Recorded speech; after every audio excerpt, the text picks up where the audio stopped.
khususnya ibu yang telah mengandungmu, telah menyapihmu, memberikan ASI sampai menyapih merawatmu.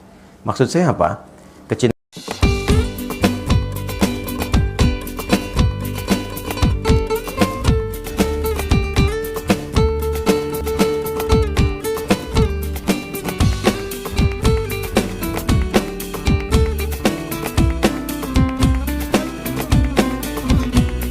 ayah itu sekalipun telah wafat. Bahkan banyak kisah di dalam Al-Quran, dari perbedaan keyakinan pun sosok-sosok Nabi terekam dalam sejarah. Untuk keluarga terdekat itu, sosok-sosok orang soleh masih mendoakannya. Ya, kita tidak tahu hikmah apa yang ditetapkan oleh Allah dalam kehidupan kita, karena itu sesuatu yang kita akan dapatkan di masa depan.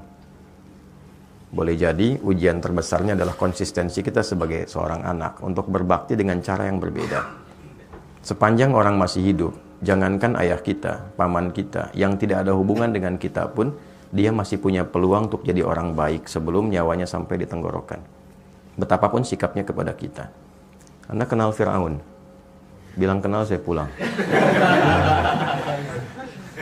Fir'aun itu Fir'aunnya, catat kalimat ini. Fir'aun itu, Fir'aunnya, tetap diberikan haknya oleh Allah sebelum nyawanya sampai di kerongkongan untuk mendapatkan hidayah berubah jadi orang baik. Cuma Fir'aunnya saja yang enggan. Fir'aun itu hobi bunuh orang. Yudzabbihuna abna'akum. Dan caranya mengeksekusinya dari bayi itu sudah dibawa oleh algojonya, dibanting, digorok berkali-kali sampai wafat di depan ibu yang baru melahirkannya. Memperbudak mengaku Tuhan, ana rabbukumul a'la. Dengan semua perbuatan itu, ia tetap mendapatkan haknya supaya mendapatkan cahaya hidayah hingga nyawanya sampai di kerongkongan. Ada doa yang disampaikan Nabi Musa untuk menghadap kepadanya, dikirimkan Harun untuk menemaninya, diberikan tanda-tanda kebaikan sampai ke ujungnya. Saya tanya, apakah ayah pernah bersikap seperti Firaun? Mengaku Tuhan? Tidak, pernah bunuh orang. Ayah Anda tidak mengerjakan apa yang Firaun lakukan. Maka sepanjang ia tetap sebagai ayah Anda, minimal kita doakan. Itu hal terbaik yang mungkin, itulah yang bisa memberikan pengabulan doa dan jalan keluar dari apa yang kita rasakan selama ini. Untuk berdamai dengan nafsu kita, setidaknya melatih dengan doa terhadap hal-hal, sosok-sosok yang mungkin selama ini tidak ideal bagi kita. Dan itulah kehebatan dari Islam. Ketika mampu mengolah nafsu untuk bahkan mendoakan kepada orang menyakiti kita. Hadisnya jelas. Doakan bahkan orang yang mendolimimu, yang nggak kenal aja mendolimi. Nabi mengajak kita minimal mendoakannya. Umar itu kan masuk Islamnya karena doa Nabi kan. Umar itu kerasnya luar biasa. Dan cita-cita terbesarnya saat itu sebelum masuk Islam membunuh Nabi. Tangannya sudah terhunus pedang, mencari Nabi. Tapi dengan doa Nabi lembut hatinya, dan ternyata masuk Islam dan pembela luar biasa. Sepanjang Anda masih hidup, ayah Anda hidup ataupun telah wafat, ya masih punya kita satu kewajiban minimal dengan doa. Kalau Anda bisa menaklukkan keadaan diri kita itu, nanti penaklukan terhadap nafsu yang paling tinggi itu akan berpengaruh kepada nafsu yang lainnya. Untuk bisa mengendalikan hal terakhir yang mungkin tadi Anda katakan. Itu satu terkait dengan ayah. Yang kedua terkait dengan ibu. Kemuliaannya bahkan 3 kali disebutkan dalam hadis. Menjadi pembuka dalam ayat yang ibu disebutkan, ayah tadi disebutkan. Wassainal insana biwalidayhi hamalathu ummu. Abunya nggak disebutkan. Aku wasiatkan pada anak untuk meningkatkan baktimu kepada ibumu, kepada kedua orang tuamu, khususnya ibu yang telah mengandungmu, telah menyapihmu, memberikan ASI sampai menyapih merawatmu. Maksud saya apa? Kecintaan Anda kepada ibu untuk berangkat bekerja, jangan menghilangkan niat baktimu kepada ibundamu. Paham ya maksudnya? Oke. Kalau paham maksudnya begini, berangkat itu bukan sekedar cari uang untuk ibu. Karena hakikatnya orang tua itu tidak bahagia dengan pemberian uang. Mereka nggak menuntut pemberian uang. Kalau Anda sudah menikah ataupun berjalan sekarang ini, demi Allah saya katakan, ibu itu, ayah itu pada fitrah tertingginya, bahagianya itu ketika melihat kita senang. Bukan melihat banyak uang. Dengar aja kamu sehat, telepon, sehat mah, senang, itu bahagia luar biasa. Gitu. Dan tidak menuntut balas untuk diberikan imbalan dunia. Dan lebih berbahagia ketika engkau mampu mengatakan kalimat yang baik, berbakti yang baik, mengenal engkau jadi orang baik, membawa nilai-nilai kebaikan. Maksudnya apa? Ketika berangkat ke sini Anda lakukan karena ibu, bukan hanya mencari uang materi yang Anda bisa lihat dengan kebahagiaan materi, tapi jaga amanat-amanat ibu yang baik di situ. Jadi anak yang baik, jaga amanatnya, jaga perilakunya, dan niatkan kepada Allah untuk membahagiakan ibu. Itulah yang saya lakukan sejak saya belajar.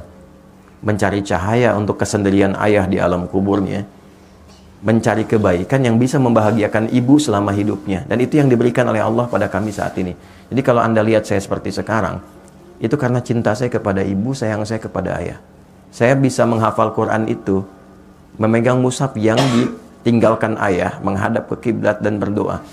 Ya Allah, saya nggak bisa berbuat baik dalam kehidupan ayah yang hadir di samping saya, karena dia telah tiada.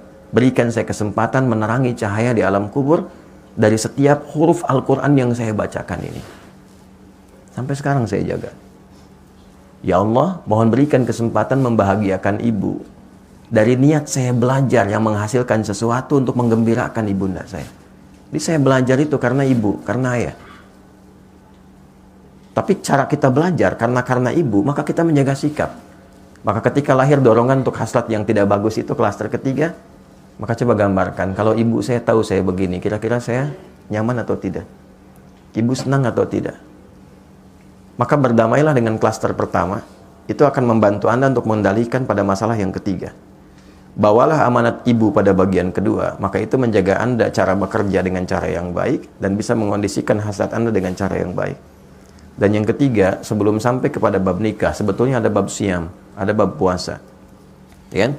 Ya ma'syarasy syabab, man istata'a minkumul ba'ata falyatazawwaj, fa in lam yastati' fa 'alaihi bis-siyam. Duhai para pemuda, para pemudi, jika tiba muncul puncak hasratmu secara biologis yang tidak mudah mengendalikannya, Nabi sudah antisipasi itu 15 abad lalu. Maka berusahalah untuk menikah. Kalaupun belum ada kemampuan untuk itu, bukan hanya kemampuan material, ya, kemampuan emosional, kemampuan memanage waktu dan seterusnya, maka fa'alaihi bisyam, paksakan dirimu untuk melatih puasa. Puasa. Ya, puasa itu paling efektif. Puasa itu meningkatkan taat, mencegah maksiat. Ketika Anda melakukan tindakan itu untuk memuaskan hasrat, tapi ketika sedang puasa, itu Anda tahan. Minimal takut batal puasanya. Nah, terus melatih itu sampai kemudian ada pengendalian yang terbiasa walaupun tanpa puasa. Lakukan itu di awal dulu demikian. Puasa, puasa, puasa. Sebulan penuh puasa. Untuk Ramadan kan? Nah, waktu Ramadan kan tidak dikerjakan. Kenapa? Saat puasa kan? Nah, maka bawa itu dalam kondisi sekarang ini. Walaupun tidak Ramadan, Senin dulu, Kamis dulu, latihan dengan 2 tadi tambahkan. 1 klaster pertama berdamai dengan masalah awal Anda. Yang terakhir bawa niat-niat yang baik untuk ibu Anda. Kemudian berlatih puasa. Sampai punya kematangan itu, sampai menemukan jodoh yang terbaik.